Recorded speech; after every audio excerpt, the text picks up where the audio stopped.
Hi guys, Lindsay here with Storybook Family Farm. Today I thought I'd show you some of the barn before we do any sort of modifications to it or anything like that. So on this side over here of the barn, there is a small, like a lean-to storage shed with just like a wood floor. So that we're going to leave exactly how it is. Right now we just have it for storage, so there's like fencing and stuff like that in there. But we're going to end up storing our hay in there for the goats throughout the winter time, and then some of our feed is going to be stored in there. And then over here, there is a nice window right there. It's got some broken panes on it, and then the door needs some attention to it. But I figured I could take you guys along and show you what the inside of the barn looks like.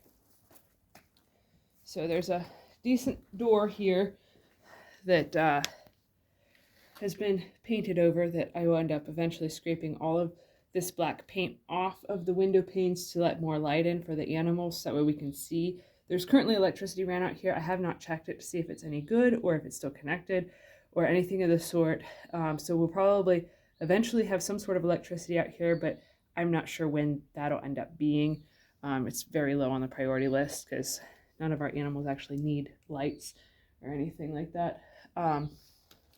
So a little bit further in, when you first walk in, there is some of our stuff, but there is a nice little shelf over there that I'm not sure what we'll do with that. Probably just put different materials and stuff for the animals.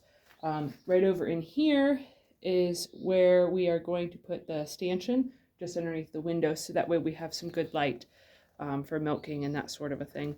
And then this area in here that you first come into, we're pretty sure that the people that lived here a long time ago, not that we bought the house off of, but the people that lived here for 20 plus years prior to that they probably raised steers, just because there's a lot of barbed wire that runs along, like up in the woods, and basically the area that I've selected to run the goats in, there's a lot of barbed wire around the perimeter of it. So goats don't do well with barbed wire. They just think it's a fun game to get through it. But whereas cows, they'll respect barbed wire. But our goats, especially Lucky, he does not respect any sort of fence, even electric fence. He just wants to be with us at every chance that he possibly can. So we've had to create barricades, we've had to get electric fence for him, we've had to tie him up when I'm milking because he gets all excited that Fawny's getting grain and he's not. So it's been a big pain in the Badinsky to, I don't want to say but, I don't want to jinx myself and get hurt again. I'm still very sore from falling down the front steps last week. So I'm assuming that I probably broke it because it does not feel really much better. But anyways, so it's a big pain with Lucky sometimes how much he wants to be with us, but he is very much a pet. He was a bottle baby, so when we got him, we knew that he was pretty much always going to be essentially like a pet for us. So we kind of like it, but it is a pain.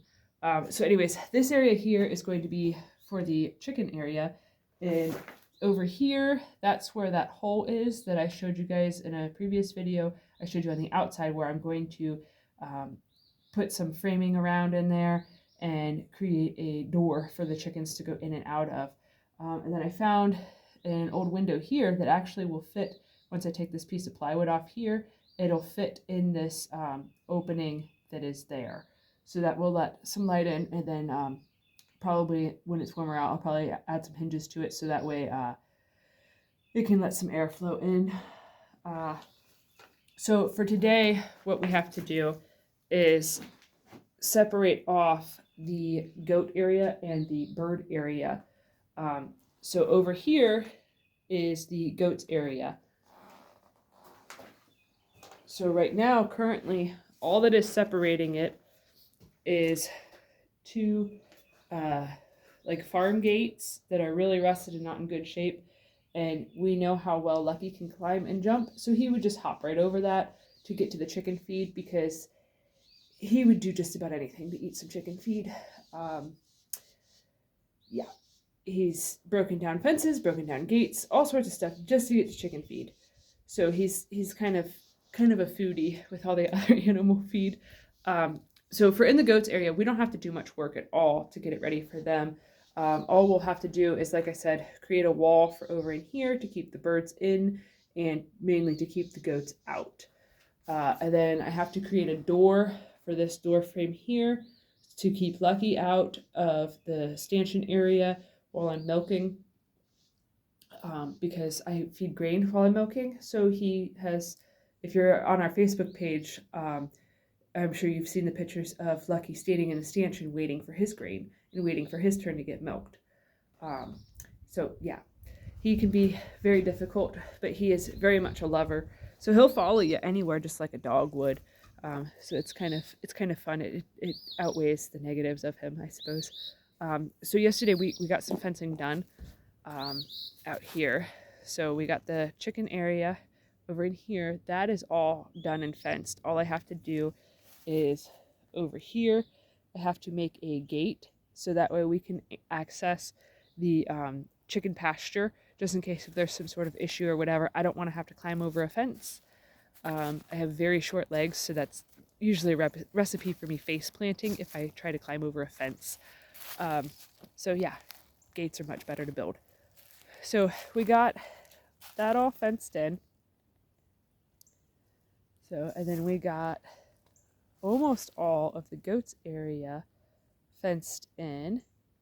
We fenced until about 3 p.m. yesterday. We got a bit of a late start, but we got most of it done until right about in here, because that's where we ran out of clips. I did not bring all of our clips with us. I had a bunch of clips here. I thought that it would be enough to get the whole job done, but I was wrong. But so that's okay. So I got more clips today.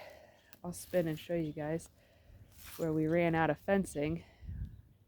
So we have, I think, 6 more posts that we got to put fence around, and we have the fencing here already. So that shouldn't take us too long. And then we have probably 7 or 8 T-posts that do not have any clips on them.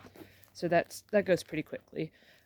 We've done a lot of fencing in the last year, because when we first moved to Tracy's parents' house, we had to fence in all of our garden area and do a whole bunch of other fencing. And since then, when we experimented with having pigs, we had to fence in an area for them. And then when that didn't work out and they made it to freezer camp, we took down part of the fence because we thought, well, we don't need to do this anymore. And that's when Lucky started learning to escape. So we tried to double fence the area in, and it just, I don't know how he figured it out. I'm pretty sure he's learned from the chickens how to fly. But so we ended up having to re-fence that in after Fawny had Bonita, because Wilbur the buck was constantly trying to mount her like a day after giving birth. So we hurry up and fenced him back into where the pigs were at, used the same structure for him to live in. So we've done a lot of fencing.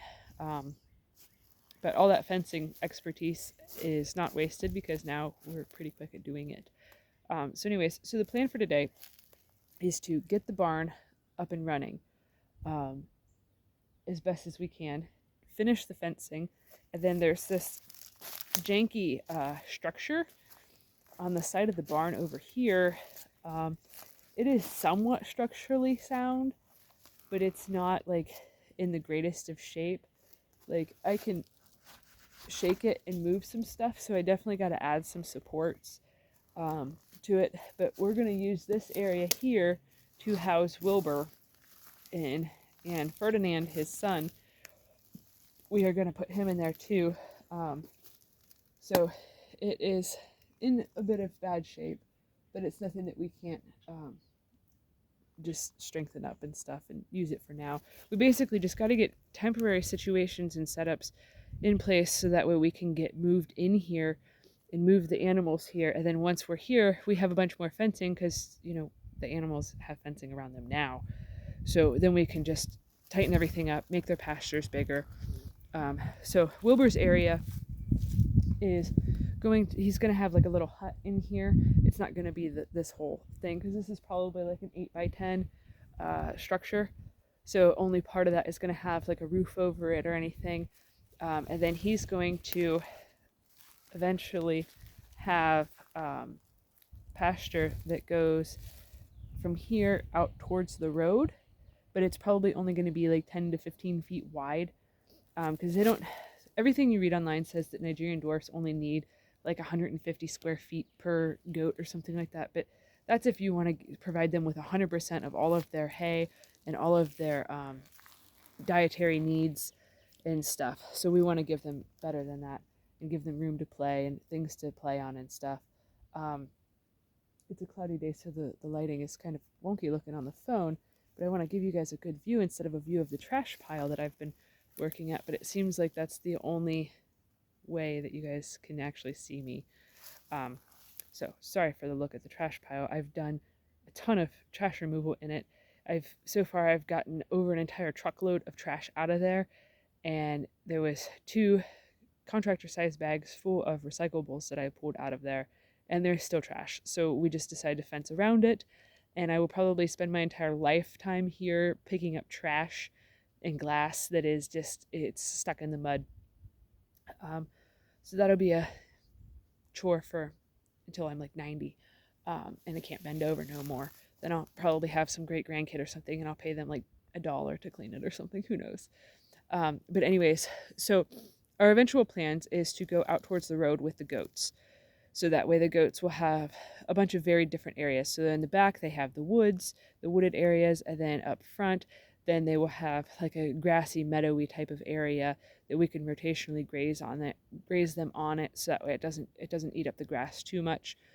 But that's how we want to do everything, is to do it in a very sustainable, regenerative way. But yeah, so that is the plans for today. And when Tracy gets home from work, she is going to continue working on the plumbing.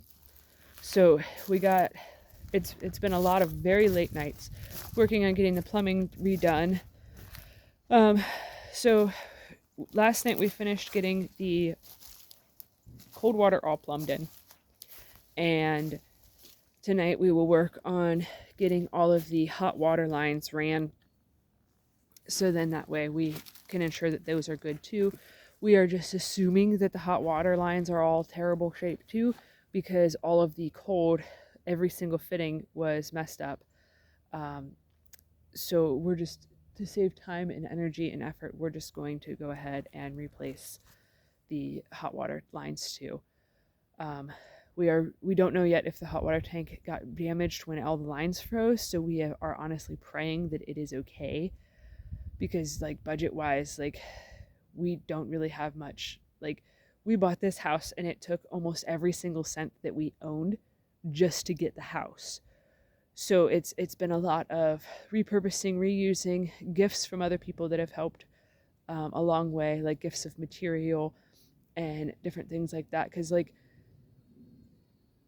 when we left town, like when we were moving out of town, we donated pretty much every single thing that we owned, except for like the absolute bare essentials, like stuff that we knew that we would need for this lifestyle. Like, I did not give up any of my canning jars or any of my canning supplies, because those things are hard to come by nowadays. They're expensive and they last forever. And like stuff like that we knew that we were always going to need, always going to use, we just found places to squirrel them away and store it at different places and different buildings and houses and, different stuff like that, because it was, stuff that we weren't willing to part with. But like furniture and everything, like all of our furniture is already here, and you guys have seen an extensive amount of our interior. Like, me and Tracy each have a dresser. We have 2 chests, like cedar chests that we were not parting with, and a table. That is our furniture. And so we had to buy beds for moving here. Our mattress actually just got delivered today. So we upgraded our mattress to give Willie our current mattress, because it's about 2 years old. So it's still in really good shape, but like we didn't even have a mattress for him anymore, because in the camper there was no room. So he had to sleep on just the little camper bunks and stuff. But yeah, like it's been rough. And then yesterday I had to get a new battery for my vehicle. And then today I was working on the truck and I broke a bolt off. So now Tracy has to, tomorrow after work, Lord willing we get the plumbing done today, has to use a tap and die to get that broken bolt out, because I was trying to change a pulley and the bolt snapped. So this is kind of like the story of our lives, is when things start going good, things start going crazy. There's always something going on. So we've learned to just kind of take the hurdles in strides and just kind of shrug our shoulders and go, oh, so this is the level we're at now.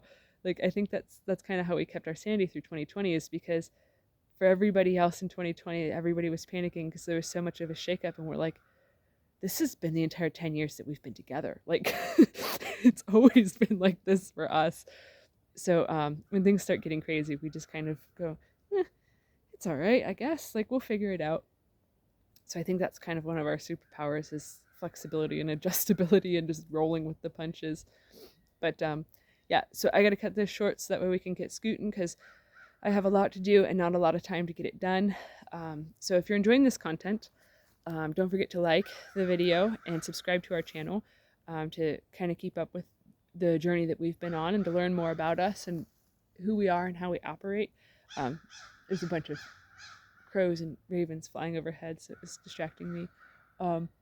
Anyways, yeah, so thanks for watching. Enjoy. Have a good one, guys.